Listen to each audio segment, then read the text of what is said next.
So before we do a scouting report, I think you'll appreciate that. Mm-hmm. But before the scouting report, the theme of our show is we're obsessed with these cards because they're like books. So Mike has made cards into books, as you probably know. Mm-hmm.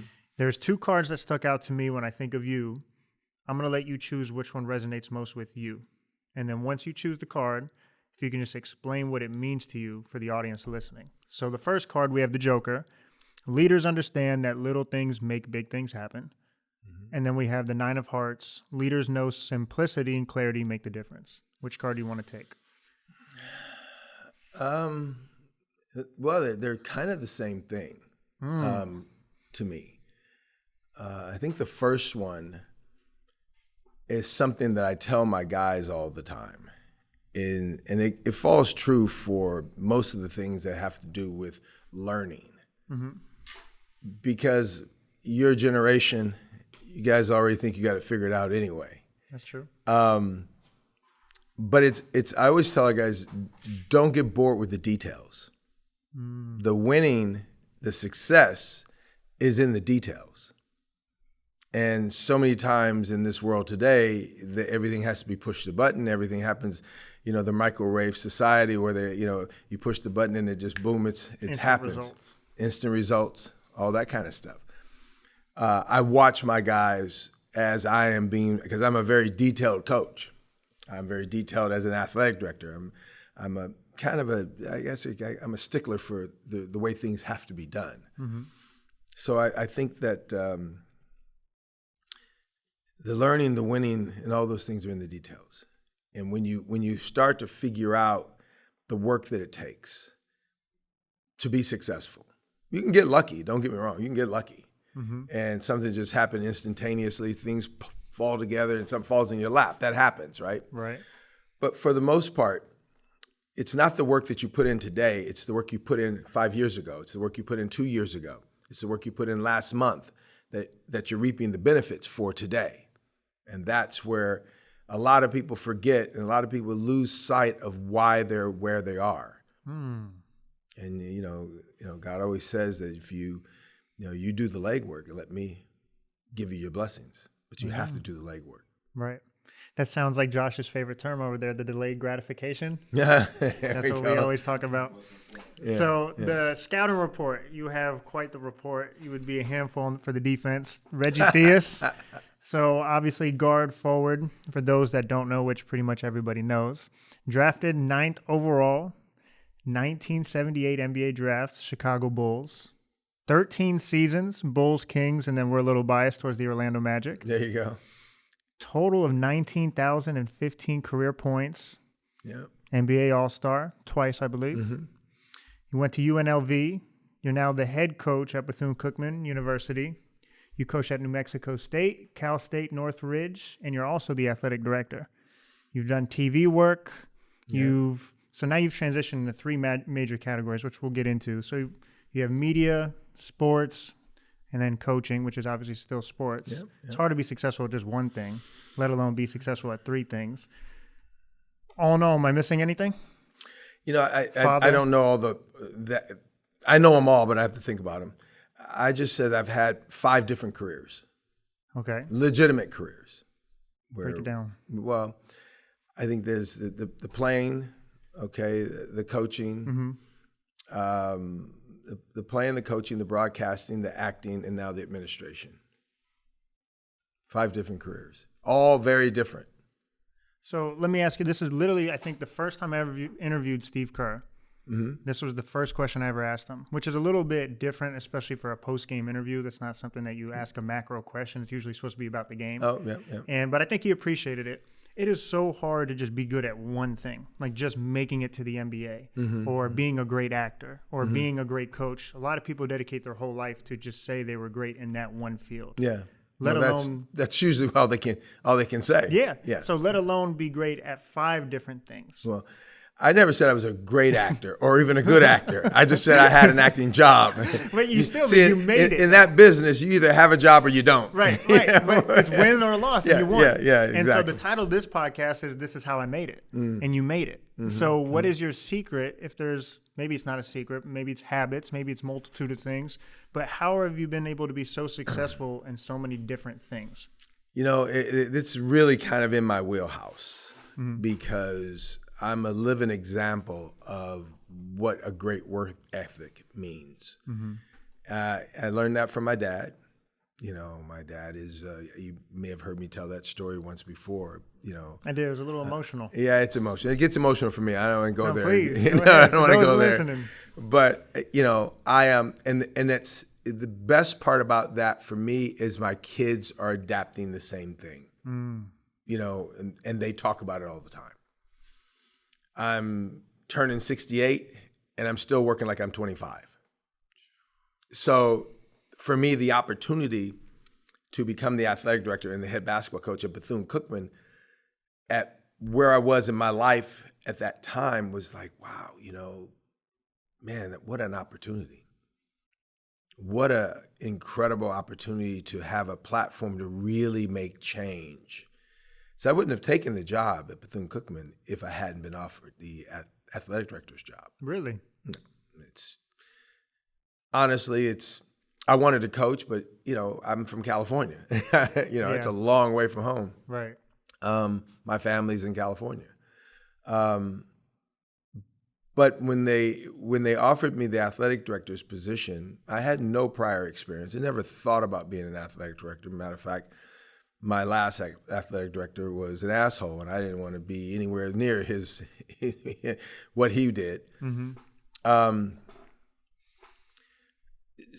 But it scared me, to step into an arena where you're dealing every day with PhDs and doctorates, and you're dealing on an academic administration, and they have a different view. Sometimes you're in administrations that don't really understand athletics, and so.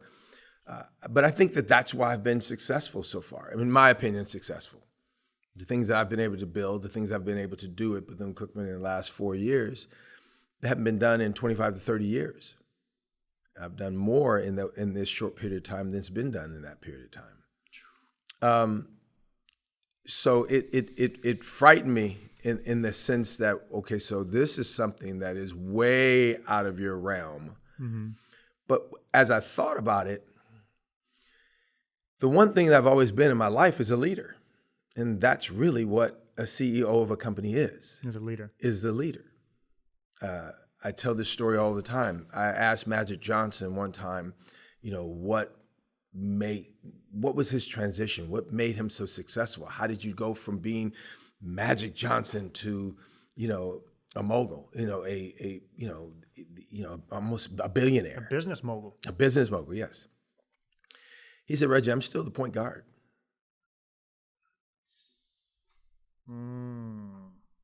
He said, I'm still the point guard. I'm just the point guard now in the boardroom. So when you think about it, when you break it down like that, it doesn't change. That's powerful. Right? It doesn't change. Your ability to bring people together, your ability to run the offense, your ability to see the offense, your ability to assess people, your ability to see beyond what's in front of you. A couple plays ahead. There you go. There you go. Wow. Most point guards see the play happen before it happens. Right. I know you're going to be open because I can watch what you're doing before you get there.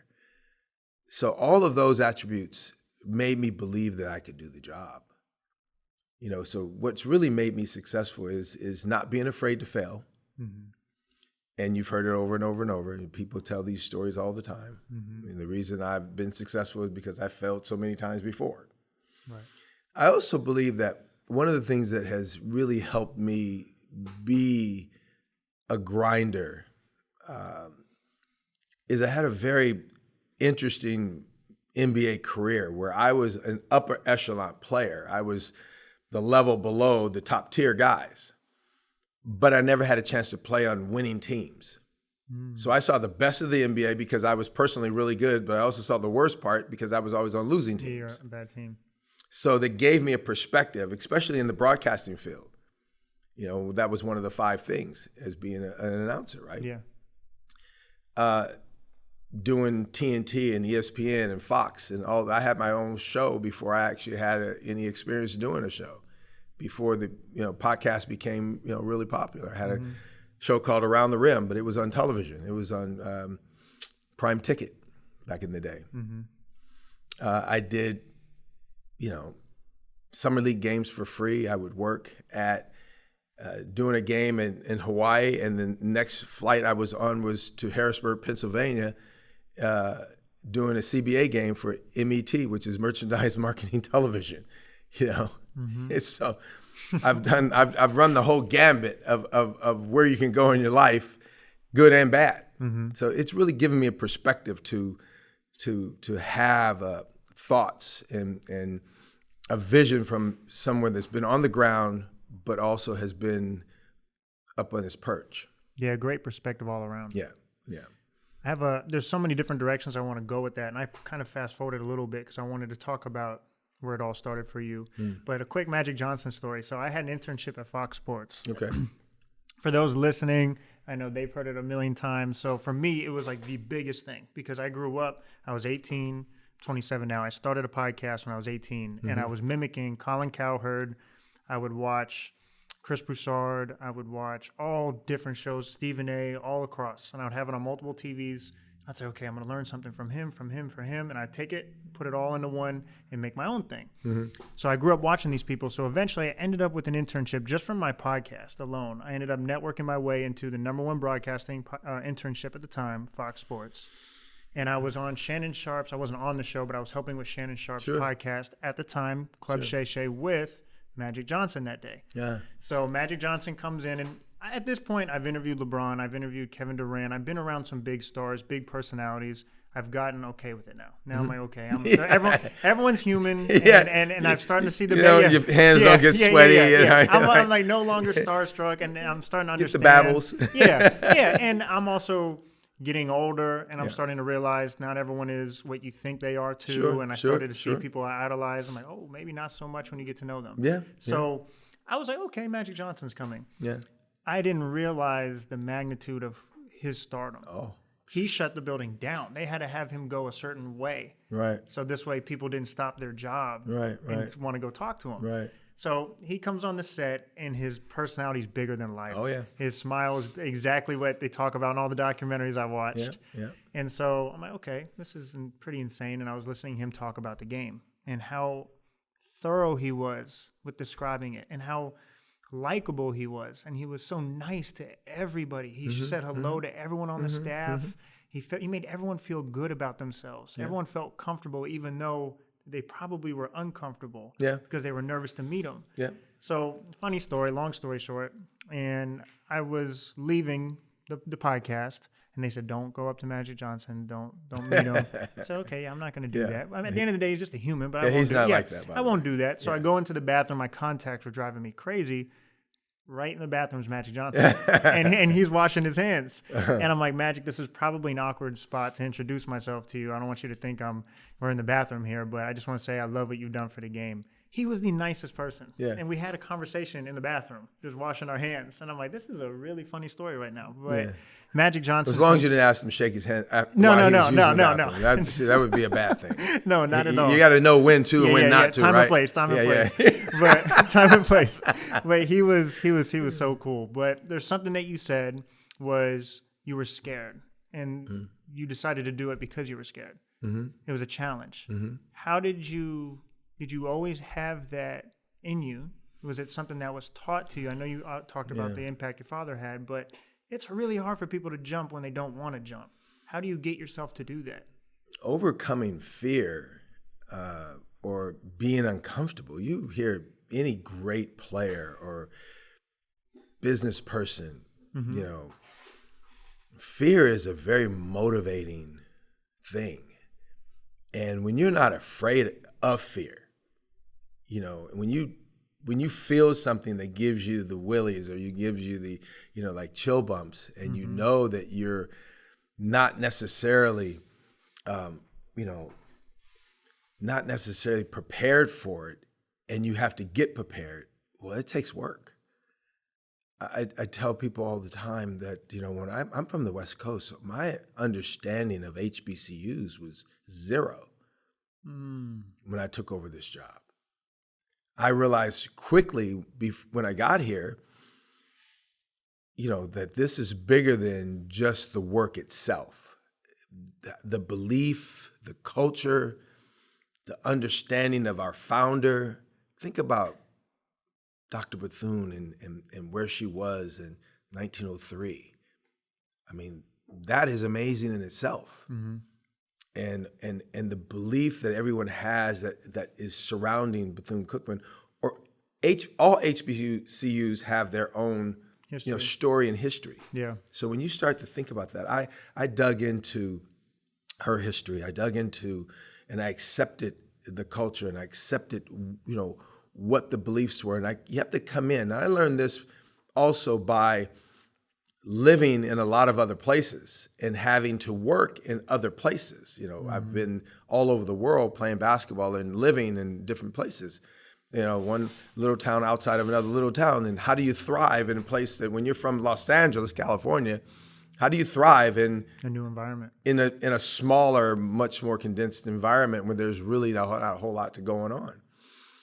Well, you have to immediately. When I went over to Italy, I learned these things because I lived there and played for a year or so. You have to live in an environment and accept the culture and accept the environment for what it has to offer.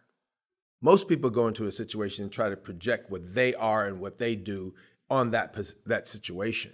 It doesn't work that way, because people have been living there a long time before you got there, and they've been doing things, certain ways before you got there. So you have to fall into understanding of how you fit in and where you fit in, and acceptance of the people that are around you and the culture that is around you. Right. So in any environment, if you do that, you'll find your way, because people have been having fun. They've been laughing. They've been crying. They've been doing all these things prior to you getting here. So you got to figure out how they've been able to manage all those things. Right, how they operate. Yep. So when I got here, I didn't know anything about HBCUs, and I learned very quickly and bought into what it was about. But what I found out the most is I came in here with a lot of great ideas. We're going to do this, we're going to do that, Yep. And none of that stuff was happening. And I was trying to figure out why, but there was a lot of other things going on. I also believe that I start talking about championship culture and how to build a championship culture, even though Bethune-Cookman has won championships before, but it's just it got lost in a lot of ways, and they lost a lot of momentum in that way. And then the culture was not sustainable when it came to being a champion. And part of the reason was we have no facilities. You can't have a championship culture in today's world without facilities, because the amenities of where kids are at matter, because they can dial it up on their phone and see anything they want. And if you're trying to recruit kids who have choices, well, they're not going to choose the school that doesn't have facilities. So, I understood that those are the things I had to do. So the challenge became to build a platform where I could have an effect on not just athletics, but the university in general. And having the opportunity to build those things and to create those things that we've done so far, to go from the bottom of the conference in basketball to the top of the conference in basketball. Those are great opportunities to give our kids what we need. And we're teachers. And I believe that kids have to see what success looks like. I know our football team, when they walk on their practice field now, their brand new practice field, synthetic field, they go into their not brand new, but they go into their new locker room and showers. There's a sense of pride to those things. And I enjoy watching our kids play and walk with pride. Academically, we've gotten better, which is a big part of what I wanted to do. Because when we got here, we were on APR restrictions. When I got here, APR was in the toilet. Now we've got one little thing going on, and everything else is thriving. And in academics, our overall GPA is 3.2 in athletics. Nice. Yeah, we graduated almost 80% of our athletes in 4 years. That's incredible. Yeah. So I'm really proud of those things. Yeah. So being afraid gave me the momentum and the lust for making it better, and that's there's nothing better than that. Now, listen, the same thing happens when you play against great players too, by the way. I've lost sleep knowing I got to play Michael Jordan the night before. Listen. We wanted to ask you. Yeah, don't. Let's sidetrack real quick. Yeah, don't think that's not happening. Was that real? So obviously, I get it. Michael Jordan, most revere him as the greatest ever. So I'm not saying was he great. Obviously, he was great. Yeah. But when you hear the stories about Michael Jordan, and then like the way people didn't want to look him in the eyes, or people were just really nervous about playing him the next day. Was his aura, as they would say it now, was that real? So when you knew Michael Jordan was playing the next day, you had to play him. What was that feeling like? Well, you know, a lot of times you don't sleep good the night before. You're not going to sleep like a baby knowing you got to play Michael Jordan the next day. Yeah. That's, that makes you foolish. And his competitiveness, that was real. Absolutely. But it really wasn't that. I always tell people this. What made him special? Well, there's a lot of things that make Michael special. Yeah. Okay. Yeah. But the one thing that is a fact, when you play against certain guys, think of all the great players that I've played against in my life. Because I played in an era where, it was a different era of basketball. Right. Much more difficult era of basketball. So the thing about playing as Michael is if you don't handle Michael properly, if you don't deal with Michael in a certain way, Michael would embarrass you. Like, it's not about, he wasn't going to hold back nothing. And, and if he had a chance to dunk on you and your whole team, he was going to do it. There wasn't no question about that. If you make a mistake, he's dunking on somebody, and then you got to deal with it, right? But, and knowing that all eyes are always on Michael, so if you're guarding him, it's all eyes are on you. So no, it's real.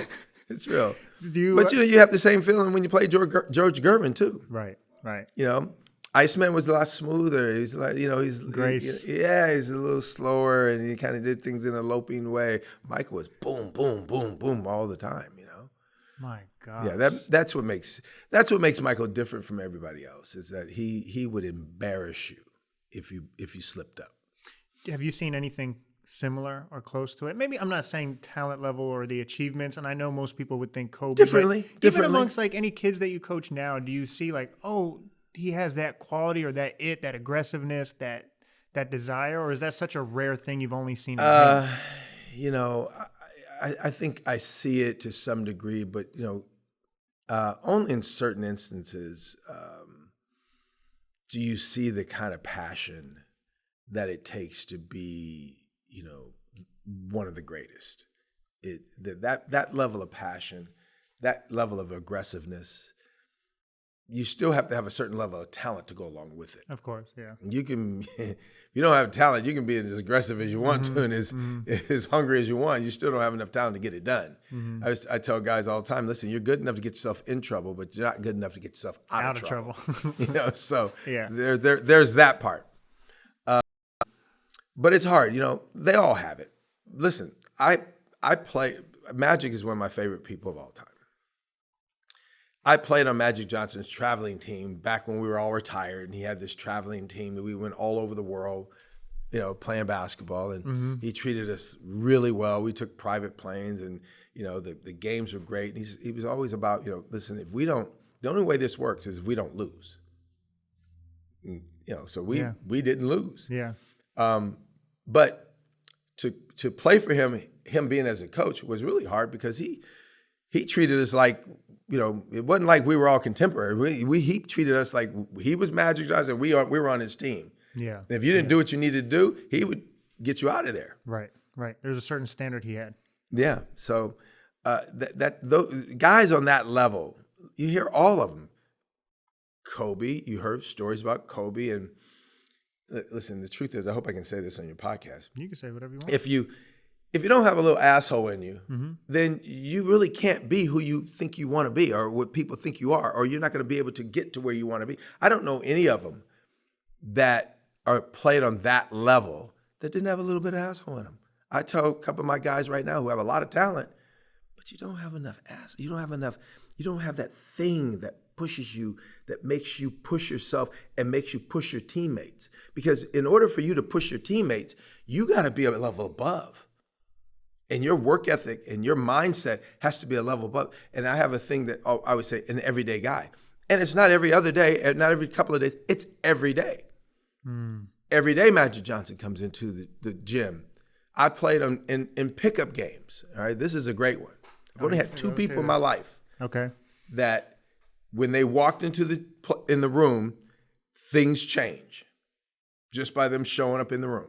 Mm-hmm. Magic Johnson, we were playing pickup ball, and games are going on. Magic Johnson would walk into the gym, and all of a sudden the pickup games would pick up. They would rise. Mm-hmm. For whatever reason, everybody sees Magic in the room, they start playing harder. I had the same thing happen to me when I worked for Coach Pitino. You know, I'm in the weight room doing some cardio and getting some work in, and Coach Pitino would walk into the room, and I found myself pushing the machine up higher. Yeah. You know, because I didn't want him to walk by and see that I was on level 4 when I push it up to level 6 or 7. You know, because I know he was going to say something. There's a standard. Because at that time, I don't know what he was doing today, but at that time he was working out really hard. Yeah, and then he would never let up. So I definitely didn't want to see it. So I've only had so all those guys. You think about Larry Bird. You've heard stories about Larry Bird. Yeah. You've heard stories about Kareem. You've heard stories about now Shaq. I would say probably he seems like an interesting one. Well, Shaq, who I got to know really well over the years. He has his own way, but Shaq's personality was different. He's the biggest guy in the room. He doesn't have to flex too much. No. And when he got the ball, he moved people out of the way because that's what he did. The lightest I've ever seen on his feet, when it comes to a guy his size. Yeah. But from a personality standpoint, I think he was probably one of the most mild-mannered guys just when you deal with him on the court than the other guys. The other guys were a little bit more demonstrative. And Shaq never really was. But for the most part, all of them have that thing in them. And I use the word asshole. I don't mean it in a bad way. No, I know exactly what you mean. I just mean that there's 100 words we could have come hunger. Do you have that? Are you born with that? Is that something that could be coached? Can you instill that in someone? I think that you can be taught at an early age. It comes out. That's what young players don't get anymore is, that type of coaching. Because when I was growing up in Los Angeles, there was one AAU team. One. Now there's probably 500. You said in LA? In LA, there was one AAU team. That's when I was growing up. Have one team. It was called the Watts Magicians. That's where we were. Mm-hmm. And now there's probably 300, 400, AAU teams. Yeah. So the coaching was different. The mentality was different. What I got as a young kid, I was taught to be like my coach when I was in high school taught me like today, there's no talking. Like you walk up to the jump ball circle and you don't talk to nobody. Anybody say anything to you, ignore them. Just look at them. So he was teaching me that mentality. There was a toughness that was necessary because I was kind of a goofy kid and just liked to play. And I was one of those kids that when I'd run, I'd skip. I'm just having fun. Yeah, you're having fun. Yeah. And he taught me how to be a little more hard about what I was trying to do. And then the challenges would come. I was a sophomore, a freshman. I was the smallest guy on my freshman team. I was a sophomore playing sophomore basketball. So I didn't get a chance to go straight to varsity like these kids do today. Mm-hmm. Like they go no matter what. If you have any kind of reputation, they go straight from junior high school to varsity. Or they just transfer schools. In those days, you couldn't. Yeah. So all those things, I think you can be taught. That's but there's a level of it that's just in you that sometimes can be brought out too. But some guys are just that's why they're special. Mm-hmm. That's why they're not born every day. That's so interesting. We always have to shout out Mike in one shape, form, or another. He has it. Mike, he has it. I went on a trip recently to Dubai, and we just got back. We were gone for a week, a business trip, and it was my first real big business trip with him. Mm-hmm. And he's 73 years old. Yeah, he's good. He can kick his feet up. And the 15-hour flight, he is studying. Yeah, and the whole time he didn't want to sleep. And I said, what are you even reading over there? I saw him fumbling around his documents. He says, I want to know absolutely everything I can going into this meeting. And he was studying who we were meeting. He was reading books about mindset. He was reading something on Kobe Bryant. I'm like, you don't stop. Yeah. He was up until 3 a.m. doing that. And he said, that's the athlete in me. Yeah. He said, I want to be the best at every single thing that I do. Yeah. And it's inspiring. So when you have a leader like that, and then we would like to always embody that ourselves, you just naturally need to get better, like that standard. Well, the one thing about, Mike knows what he's doing. I've watched him since I got here. Yeah. I've developed a relationship with him since I got here. And you sit there and you marvel at his ability to bring people together. He's very smart. Yeah. He has an instinct about people and business and how to do things and marketing and everything. And it's also the athlete in him because he's competitive. He knows how to be competitive. He understands what that competitive market is all about. 100%. But the things he's done here at DME is pretty amazing. Obviously being a part of his leadership group, and having the opportunity to come in and speak, you can see that what he's teaching these kids, you don't get everywhere. No. I don't care where you are, you don't get this type of leadership and teachings any place. And the ability to connect with the family. And then when you start thinking about, like you just said, it doesn't just happen. He's also learned. He's worked at it. He's continuously working at it. And he obviously has an enormous memory because he's reading something, he's retaining it, and he's using it at the right time in the conversation. I've heard him. Every time. Yeah. Every time. That is special. It's a gift. It's a gift. It felt like, I told him before our big meeting, I said, this feels like right before a basketball game. Yeah. And I didn't play at the level you even played at, but I'm like, this feels nice. I was like, I like this. But I want to rewind a little bit because there's so many questions I can ask you on so many different topics, but I want to make sure we highlight what you did what you're doing at Bethune-Cookman, what you've accomplished, what you're continuing to accomplish. So ultimately, I don't know if scared is the best word. I know you mentioned it, but it was a new, exciting opportunity for you. It was a challenge. Yeah. You immersed yourself fully into it. You don't strike me as someone who does anything half-assed. No. You go all the way in. No. So are you proud of what you've accomplished so far? I know you're not someone who pats themselves on the back. You always look to the next thing. But do you ever take a moment like, wow, we've really done some amazing things? And secondly, the two-parter, because I'm really happy you brought up just reading the history into Bethune-Cookman and HBCUs. How much did understanding the history of the HBCU landscape help you do a good job that you're doing now? Well, to answer the second question first is that it helped me understand the people that I'm dealing with. Okay. It helped me to navigate the environment. That understanding some of the history, and I still don't know everything, but of course. But understanding the history and understanding where you are and what is important to the people here, that has helped me really work in between the cracks. Right. Because there's a lot of landmines you step on when you're an outsider coming in. Yeah. And a lot of things that happened when I came in, I wasn't really that well liked by everybody when I first got here. Also, really? No. Had nothing to do with being Reggie Theus. It was the position and how it happened and things of that nature. But what I'm proud of in that area is that the work that I've done supersedes the negative vibes I got when I first got here. When you're an outsider coming in, because if you think about it, HBCUs usually hire people that have been at HBCUs. Yeah, you're kind of a disruptor, which is a good thing. You need to be. And the best part is that I had no connection, so therefore I wasn't in anybody's camp. So not being in somebody's camp around here sometimes is a bad thing because you need that push from behind. But I also think it was one of the best things about it because I'm not political. I'm not tied to anybody, so I don't really care how you feel.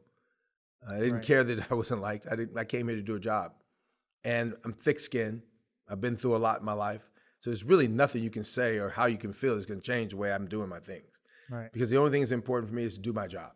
And to do the job that I'm brought here to do with the mindset. And I'm obviously willing to work with everybody. Of course. But not looking for another job makes me dangerous because no one can hold anything over my head. No. There's nothing that they can leverage. I don't care whose toes I stepped on. I just wanted to get the job done. And there was a lot of there was a lot of boulders that had to be moved. There's a lot of things that had to change. There's a lot of things, and now what I'm really proud of with our university is that I'm in my 5th year. So for 4 years, been planting seeds and growing the programs and really working through the relationships and all of the negativity that was going on when I first got here. Now that we have a president, a legitimate president, one that is, permanent, you can see the momentum around the university change. You can see the people that are around change because that's what they've been waiting for. The instability that the university had for a long time. I've had stories where I've talked to people, prominent people around town. Mike was never one of those guys, by the way. Mike's a prominent person around here, but Mike always saw what I saw. Yeah. And he says, Reggie, you're going to be great. You just keep going down the path you're going. But I wasn't the president, so I couldn't fix things. Yeah. But at the same time, I'm really proud that the work that I've done, the things I've been able to do, and it's not I told you so stuff. It's I believe that sometimes you just have to put your nose down and work. You have to build, you have to create, you have to show people what success looks like. And when my first vision of the football field and building a facility for our football team. Now, if you go by ISB on the corner of Jesse, you see that the building on the corner is really taking shape.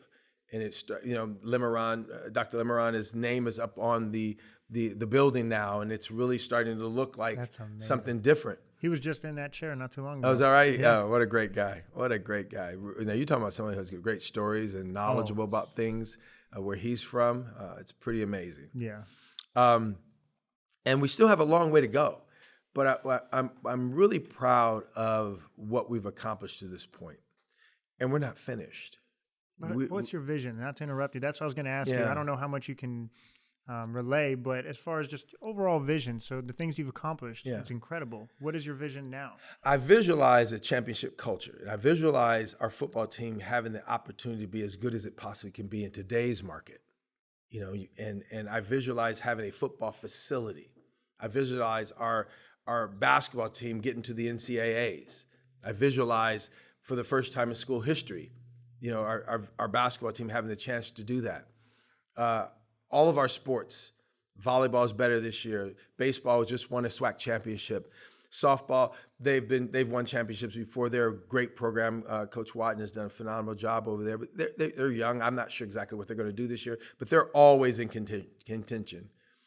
When you think about our track team is winning SWAC championships. It's got like 70 yards of the raggediest track you've ever seen. And you and I would not even walk on this thing in fear that we would trip over something. So my vision is to finish the football field, to finish the locker room, to get the Lemeron building finished with a 1,100 square foot academic center in it, with a lounge, and finally get a laundry room and an equipment room, which we're still trying to raise money for in that building. To now we broke ground to have tennis courts on campus where we were practicing off campus in a community center where anybody could go to the bathroom where the girls are, and we don't have a men's team, so the girls have to go to the bathroom and they just can't. It's not controlled. It's not safe. Yeah. And then where the old football field is, to turn that a little bit sideways to make a synthetic field there and put 6-lane track around it. These are all things that I visualize us as being successful when I'm finished. These are all projects. And then, of course, lastly, but most important to me, is the Moore's Gymnasium. We got to get a new building. That building, it's hurting. Yeah. And it's a great environment. We have the best environment in all of SWAC. It's a real party in there when we have basketball games. And Mike's been to a lot of games. You've probably been to a lot of games also. So you know what it's like in there. So my vision is to make this university, make this athletic department on par with the top of the SWAC. That's amazing. And that's my vision for the university. Academically, I think we're there. Right. It took me 3.5 years to get rid of the people that I need to get rid of around there to to get us going academically the way we needed, and having the cohesion, in the office. I think that we've built all that also. And our coaches are very happy that I'm the athletic director, by the way. That's amazing. Yeah, because they know that my boots are on the ground. Yeah, they know you care. Yeah. Yeah, right. They know you care. So every problem they have, I have. Yeah. So I'm in the room when they're having the conversations about athletics or things about the university that affect athletics. So also they know that from a coaching perspective, I'm not going to fire someone based on the wrong things. Right, absolutely. If I move somebody, it's going to be for the right things. Yeah, that's a really common theme in business. We hear it quite a bit. We heard it from Dr. Labasso, the president of Daytona State. Mike says it a lot of times. We say it all the time. Is about getting the wrong people off the bus, getting the right people on the bus, then putting them in the right seats, and then heading in the right direction. There you go. And that takes time. That takes effort. I'm sure there's hoops you have to jump through. There's egos and personalities you have to deal with, but it takes someone like you with confidence and thick skin and perseverance to do those things, which you've done. And that leads me into the X's and O's on the court. I don't know how you're able to juggle it all. It seems like you get pulled in a million different directions. But when you are on the court and you're looking at your team, because you talked about how the game's changed. How has, obviously, your playing career influenced the way you evaluate the game, but what changes have you had to make to how the game is played today? You have to remember that in my career, in 13 years, I had 16 coaches. A lot of coaches. So I saw it done wrong a lot. Yeah. Okay. Yeah. I played for a Hall of Fame coach and I worked for a Hall of Fame coach. So I am a little bit of all of that. Okay. When it comes to my coaching. And one of the reasons why I'm able to do these things is because I've got great staff. George Bright, my deputy AD, Scott Summers, my senior associate AD, and then there's Coach Watton is SWA, and then I've got Jason Pompey, who's head of compliance in OSAS. That allows me to go do my job over here. And when you talk about cohesion, when you talk about teamwork, when you talk about guys that really get each other, I don't have to worry about what happens when I walk away to go coach because they've got it covered. Yeah, you trust them. I trust them. We talk all day long, and they never forget that I have two jobs, but I still have to know every single thing that's going on. So we make the decisions. They'll give me the information. I'm able to make decisions. If they don't like it, then they'll tell me why they don't like it. Then we make another decision, or we don't. Open dialogue. And then my basketball coaches have been great too. I've got a solid staff over there. And so I'm able to flip-flop back and forth and not worry about what's going on with the job for a few hours or a couple hours, and I can just jump back into it. Right. It's really about foundation. Yeah. When you build the foundation correctly, when you have the people that are on the bus, right, that you're all on the same page, that it's easy to do both things. That's incredible. So then you're able to scale your reach and what your influence. Now the game itself, you have the transfer portal, you have NIL, you have everyone shooting threes. The game is a lot different and it continues to evolve. One, do you like the direction it's heading in? And two, how have you been able to adapt to coaching the players today? How do you inspire them when they, like you said, microwave society and phones? Yeah, there's some aspects of the game today that are good. I think ball movement, player movement are great. I think that kids today grow up not knowing what a good shot is. They think every open shot is a good shot, and it's not. Analytics, in my opinion, have kind of screwed things up because there are people out there that believe so heavily in analytics that it gets in the way of actual real coaching. I think analytics are great to back up what you already see with your eyes. Right. I can back that up with numbers through analytics, but I'm not going to throw the analytics out before I tell you what I'm looking at. And some people do that. They 100%. Talk about analytics, and that's what the Houston Rockets did. Yeah. Well, for whatever, how much that helped them. Yeah. James Harden making buckets is really, he was on fire. But then the analytics is what hurt them because they didn't stop when they had an opportunity to beat the Warriors that year. They still didn't stop or change the game when it was obvious that what you were doing was wrong. Yeah, you had to switch it up. You had to switch it up, but they weren't willing to do that. Right, right. That's another story. But I think what helps me is that First of all, the kids today, they don't know my game. They don't know what I've done in my life. So they all Google. So they get the chance to read about it. They look at it and they go, okay. Oh, that's a nice little Yeah, they flex go, right there. okay. Google me. So, and I tell them, I have to tell them every now and then, listen, that's something you might have to just Google, because when you do it, when you do it, you might understand better. Yeah. But I have street credit. Yeah. Because of it. Right. And they know that's big, because today's world, street credit matters. It's huge. Yeah, it matters. So walking in the door, I have street credit. I'm pretty straightforward. They know I'm not telling them something I read about. It's something I've done, or if I didn't do it, it got done to me. And I'm able to coach both sides of the ball. But I think it's a matter of it's respect, but I'm also a mentor.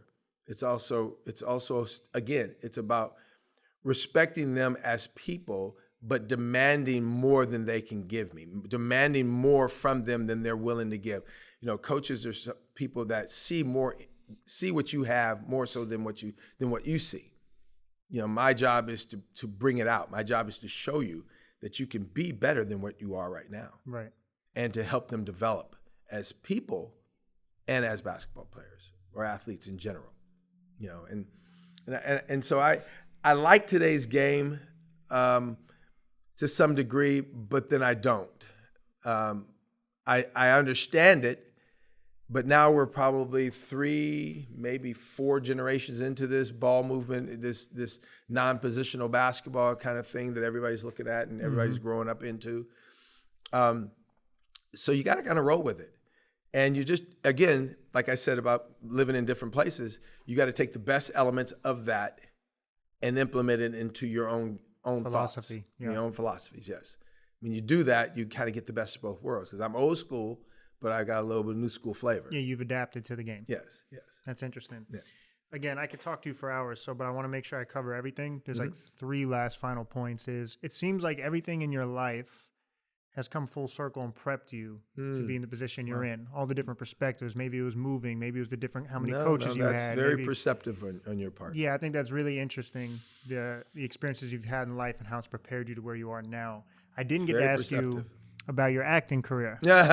You talked about this because when we presented in our Passion for Excellence course, PFE, I remember you telling me the impact it's had on your, like with broadcasting and how you articulate yourself, how you speak. So what was that experience like? What did you learn from it, and how did it help you become not even just a better coach, but a better man, or how you present yourself? It was fun. It was fun. Yeah. And your TV broadcasting work. Well, the acting classes, when I took them when I was finishing my career up toward the end, helped me with my broadcasting. I actually did the acting classes to help me with the broadcasting. Right. I actually started coaching to help me with my broadcasting. Did you really? Yeah. I didn't know because I didn't really care about being a coach. But I thought that the only difference between me and the next guy that retires was that I would be a coach. I would have a different perspective on broadcasting because I've been a coach. Yeah, it's different. Playing the game is different. Players don't necessarily think like coaches. You can't think like a coach unless you've been a coach. Right. And I don't care who you think you are, but you don't think like a coach unless you've been a coach. Makes you actually call timeouts in the heat of the moment and these different things. You can see the game as a veteran person that's been around a long time, but it's still not the same as coaching. And I thought that would set me aside for my next broadcasting job. So that was my first thought of coaching, was to better my broadcasting position. That's super interesting. Yeah, it is. And then, of course, when I got on the floor teaching the game, I realized I was probably the happiest I had ever been, aside from playing. Really? Teaching the game. I enjoy teaching the game. And that's why college suits me, because I like to teach. I like to make sure guys are doing it the right way and understanding how to do it and giving them the ins and outs of how to get it done. So, especially at this age, the college game, where you can really mold them into the player that they become. Your team does take on your personality. Now it's all changed a little bit because now you don't have the guys long enough to create culture, to create that bond, and everything's a 1-year deal now. You have to make it short and sweet.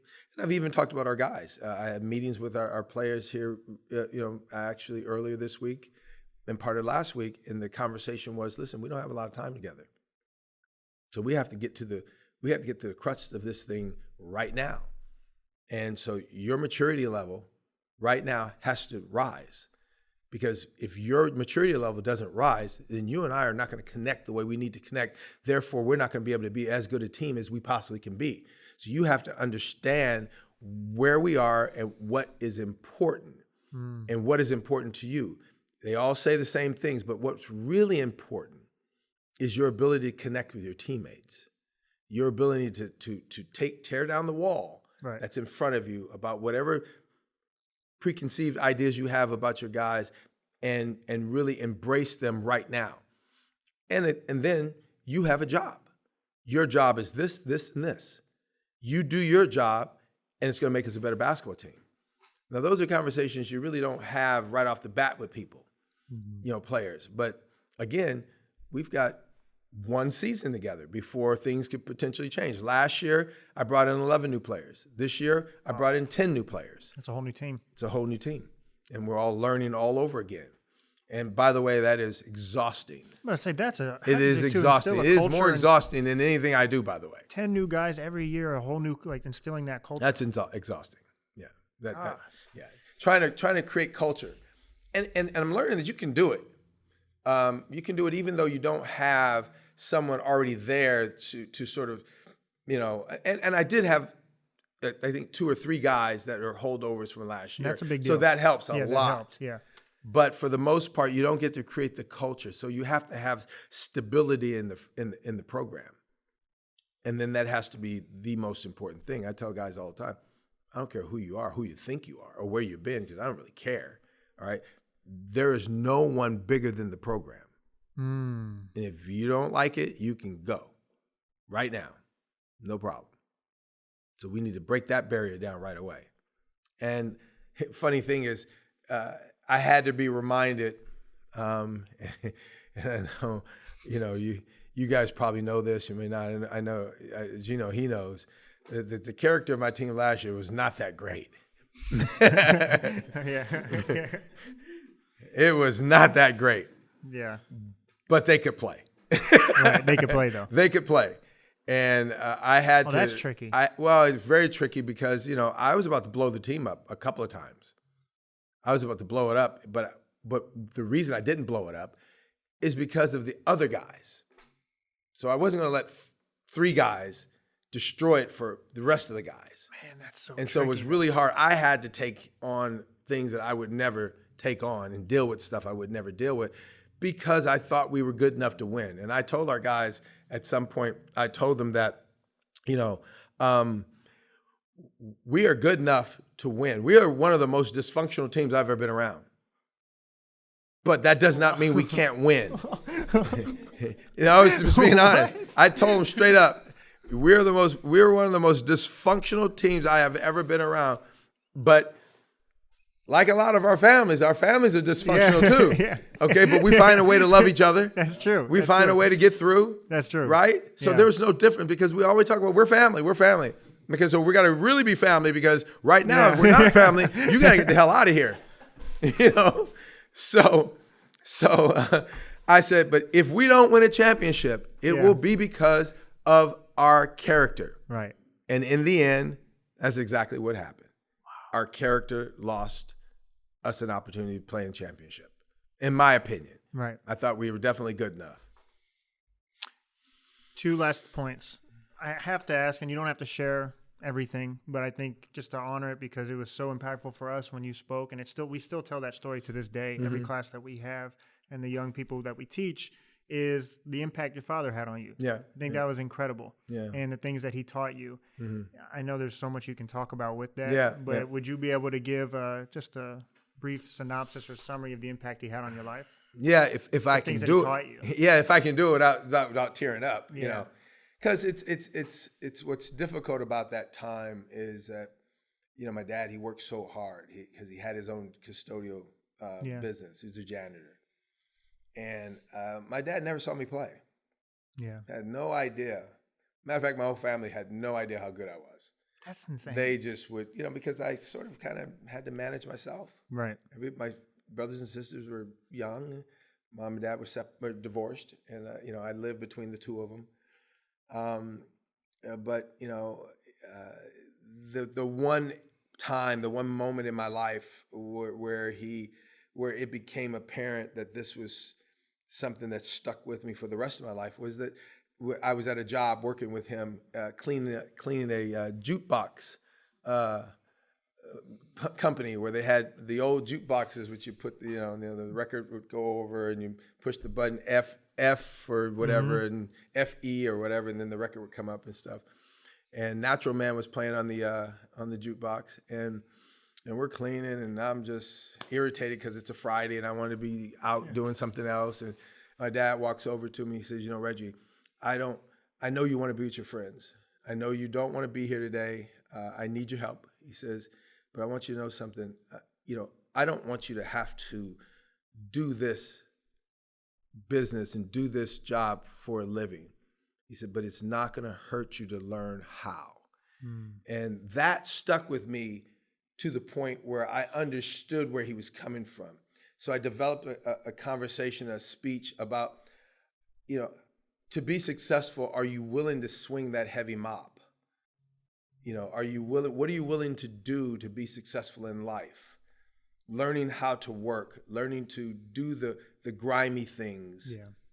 There's nothing wrong with that because, my dad was a strong man, and he was a loving father. He didn't have the means to do a whole lot for me, but he was there all the time, and he was present. And so that ability to understand that, to swing that heavy mop, to run that buffer machine, to clean toilets, to do what you have to do to be successful is all that matters. And my dad used to say, I don't know what you're going to do with your life. I don't know where you are in your life. He said, but just be passionate about something. Finish school, be passionate about something. And he didn't have any clue what it was, what he was talking about with me, because I was already on a path, and I was a tremendous athlete. I was one of those guys that pretty much, and you've heard these stories, most athletes can play any sport. I take that back, because I know that a lot of athletes today play one sport, where we played them all. Yeah, you can play them all. Yeah, I could play all sports. I pitched and played third base. Just a natural athlete, yeah. I quarterback, played wide receiver. I was starting on every team I've ever been on. That's insane. So gosh, that's crazy. when you talk about being passionate about life, and you talk about being passionate about work, and being passionate about being successful, and then you start to deal with work ethic, and when you're willing to swing the heavy mop, when you're willing to clean toilets, when you're willing to do whatever it takes, that is the question you asked me on your text the other night. Is passion is something you can't teach. It's something that is born in you through experiences or situations. And for me, in that moment, in that conversation, it was born. And that's really the story that keeps me moving. It impacted us. Yeah, seriously, it really did. Yeah. So we personally thank you for that too. And the last one, and I always have to ask every guest this, is the title of the podcast is This Is How I Made It. There's so many different interpretations of what making it is, and it could be a teacher, it could be a coach, it could be an athlete, it could be an entrepreneur, it could be financial success, it could just being happy, having a great family. So we leave that open for interpretation, but what would be your piece of advice for anyone that is trying to make it in whatever version they're making it is? Anytime you can find something that you love, anytime you can get involved in something that, everybody has something they're good at. It doesn't matter what it is. The world's made up of a lot of different things. And I would say the same thing as my father told me, is be passionate about something. Find out what your purpose is. Find out where that spot is. And not be afraid. Because the path that you're on may not be the path that you stay on. But if you don't get on a path, how are you ever going to start down the road? Right. So that path branches off, and you'll find your way, but you got to get on a path. So to me, that's what it's all about. It's really about a passion, a love for something, but it's really about, you got to start down that road of doing something positive. I tell my kids all the time, a small step in the right direction, another small step in the right direction.